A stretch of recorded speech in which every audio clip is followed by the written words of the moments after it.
Need somebody else this late.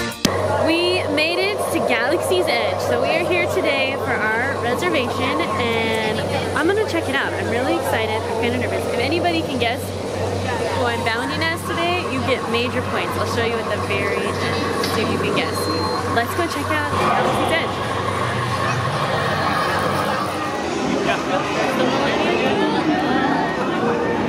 That's right, everybody. We are in Galaxy's Edge and we are going to start at Smugglers Run. I was very excited to ride this ride because I had heard good things about it, and I also heard that the line was really short, and the rumors were true. We did not wait more than 20 minutes and we rode this twice during our reservation and probably could have gone 3 times. There's so much space in the queue that they have all this stuff and you really feel like you're in this kind of like garage-esque place where they're working on the Millennium Falcon.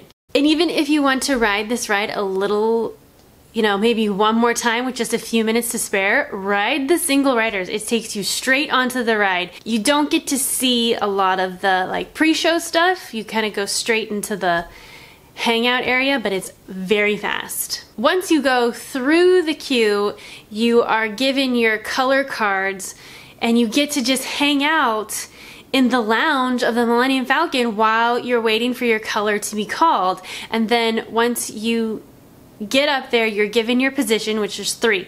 Gunner, engineer, pilot. They're all fun. You all get to do things, but pilot is the best. Right side pilot. I'm not gonna tell you why, just take my word for it. It was very exciting to be in this ride because it really made you feel like you were a part of it. It looked exactly like the movies. They did such a great job with every detail on this attraction. And in the line is the only time you can see outside of this land to another land. You see the very top of Thunder Mountain, and that's all you will see of Disneyland within Galaxy's Edge. Oh, I'm gonna have to clean this up, aren't I?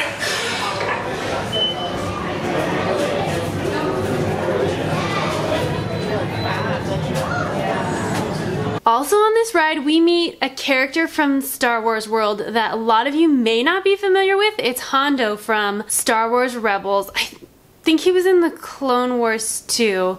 Oh, my brother's gonna kill me for not knowing this, but I know he's in Rebels. He plays a big part in this attraction, and he is the kind of one and only animatronic that we get to see, and it's so well done. He's a full body animatronic, and he moves forward and back, very lifelike, and you'll see, here's just a little clip of him, because if you are a fan of the series, the cartoon series, you know you love this guy, and I was very excited to see him in here. So here's a little clip of him. This is the group I've been waiting for, yes! Come in! I have an opportunity for you all that is bad, dangerous. I was going to say profitable. You think I'm so heartless I would send my friends into danger? You insult my honor, and believe me, I have very little honor to insult. We're aboard the Millennium Falcon. After riding Smugglers Run, we decided we were hungry and wanted to try some of the food. And since we had an 8 o'clock reservation time, it was still breakfast. So we went to Ronto Roasters, and here's a little look at what we tried while we were there. We're having breakfast. I got the breakfast wrap, overnight oats, and the Tatooine sunset. How is it, everybody? Don't eat the starfruit thing. Starfruit's really tart. Tastes like a lemon. I don't know if that's Tatooine sunset is super sweet. I like it a lot. As you can see, it's pretty basic breakfast stuff. Oats and eggs with just a little bit of flair to them. It was good. It had a little pizzazz and was good. The Tatooine sunset, though, was really good if you're into super tea fruit drinks. And after we ate, we had a reservation for the Cantina. So when we first got there, we got in line, and you go and you give your number, you get a reservation, they text you when to come back. So during that time, we're like, let's explore Galaxy's Edge. So we went around, and there is so much detail in this land and so many photo ops. Great walls, great droids, great cars, like lots of stuff.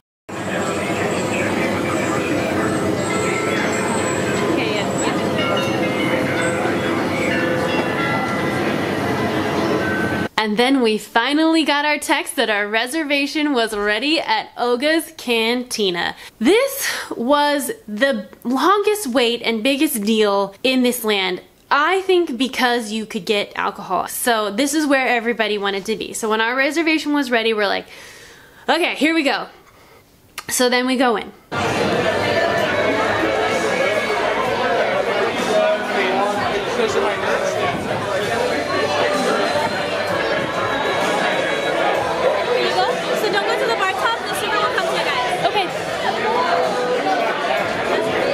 And it's tiny.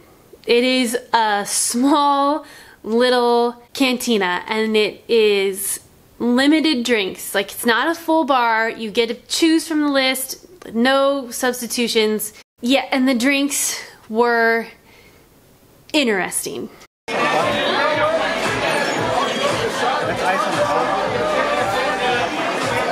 The drink I got was called the Jedi Mind Trick, and it was good. It's a little more bitter. It had these grapefruit bitters that you could definitely taste in this drink, but you could taste the alcohol, which I always appreciate in a drink. The Fuzzy Tauntaun Mom got, and if you don't know, that foam is supposed to numb your lips and tongue, and it does, and it is weird, but it does. And I don't know why they would want to do that except to be different, but it was weird. The drink was good, but it was weird. All the drinks were definitely off the wall drinks. So if you're into that, you're gonna like it. If you like regular everyday drinks, I'm not sure that this is the place for you. But then we also got DJ Rex. For those of you who don't know, Rex is the original pilot of Star Tours before they switched out for C-3PO when they redid it. So he's got a new gig as DJ at Oga's Cantina. He had a lot of Star Tours jokes, which I really appreciated.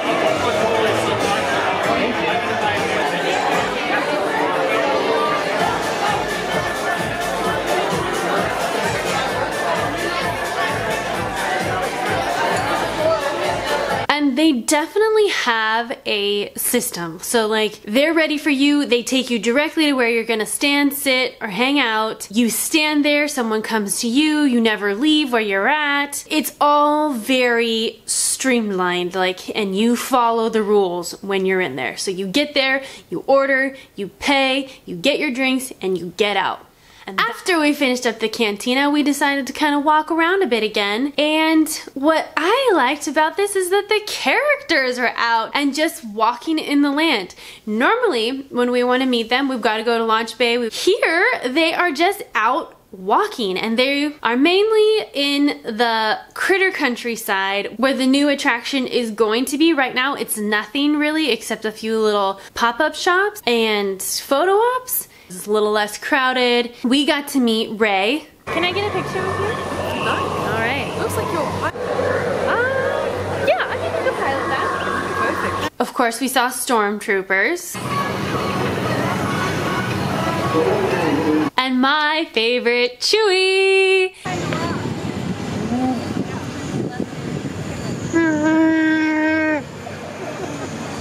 He's just running around. I mean, it's hot and he's out and just like playing with people and messing around. You guys know I love Chewie, so it was very exciting to see him out in his natural habitat. You can also see Kylo Ren. I didn't see him because this land is supposed to take place around that time era, so those are the characters that we're gonna get in Galaxy's Edge. Probably my favorite part of this land was the details of the shops. So the shops are tiny. It's supposed to be like a little street market, so you're brushing against the person next to you trying to squeeze through these shops, but there is so much detail in every little shop. Like the toy shop has like these little mobiles of the ships going around and little puppets of Darth Vader, and looks so handmade, and like if you were in a little village in a galaxy far, far away, this is what it would really be like. So take the time when you're walking down that main marketplace to look in the shops, up, down, like there's tracks of droids in the dirt, in the concrete, and then like one point they have this furnace that's an old droid that's it's just so much detail, and I think that's what makes this land so awesome, is that every detail is thought of and it's everywhere. There's details in everything. And with 15 minutes to spare in our reservation, we decided to brave it and get some lunch. So what we did is grab some blue milk and got in line for docking bay to have lunch. I got the blue milk, obviously. I drank most of it already because it's pretty good. What does it taste like? Yogurt? I know it's supposed to be coconut milk, but it's not coconutty. It's thicker milk. It tastes like blue milk. It is pretty good. The first couple sips you're like, I don't know what this is. I'm not sure. I don't know. But then after a few sips, you're like, oh, I like yogurt. I like this fruitiness of this. And it was good. If you're into kind of a creamier, thicker, smoothie-esque drink, give the blue milk a try. And docking bay 7, we kind of ordered a little bit of everything. And it's basic food that they try to make a little funky. So it's pretty much just chicken, vegetables, and then the shrimp pasta dish and ribs. But everything comes with either like a potatoes or vegetables. And it just looks funky, but it'll taste good. Like it's park food. It's not gourmet food. It's not a sit-down restaurant. It's grab and go. And it was good. One weird thing about eating here though, I don't, maybe it was we just didn't ask for forks, but all they gave us were spoons. So my brother was literally eating ribs with a spoon. So we are now finished with our reservation at Star Wars Galaxy's Edge. And we did everything. Did we do everything? We didn't build the droid. Oh, we didn't build a droid or a lightsaber. Yeah, the two big things that we did not do was build a droid or build a lightsaber. Both of those had pretty decently long lines, and both of those things are extremely expensive. It is $200 to build a lightsaber and $100 to build a droid. If you got that kind of money and you want to get in that line because you have to have it, more power to you. Tell me all about it. But for us, we opted not to do that because it's just a little out of our price range. But we rode the Smugglers Run twice. We went to the Cantina. We ate at Docking Bay. We got to the roaster's place for breakfast. Got our blue milk. Got our blue milk. Hit the stores. Got my souvenir shopping bag. I think we did a lot of things. Tell people who you're Disney bounding as. Okay. Everybody, I am Disney bounding as Hera from Star Wars Rebels. And if any of you guessed that, I am super, super proud of you. I felt that this was a good place to dress as her, and I actually heard her voice in some of the recordings during Smugglers Run, so I was pretty excited about that. One person at the park actually came up to me and knew who I was, and that's enough for me. So there's so much to see here, and like all the details are amazing. That's probably my favorite part, were the details. Yeah? Yeah. And Smugglers Run is really fun. So that's it. My name's Aubrey. I make new videos every Thursday, so make sure you subscribe and follow me on all my social media, and I will see you guys next week. What's goodbye in the Star Wars language? It's till the spires. Bye guys. And you can buy costumes there for adults, but you're not allowed to wear them, which I think is very lame, because if you're gonna sell it, you better let me wear it.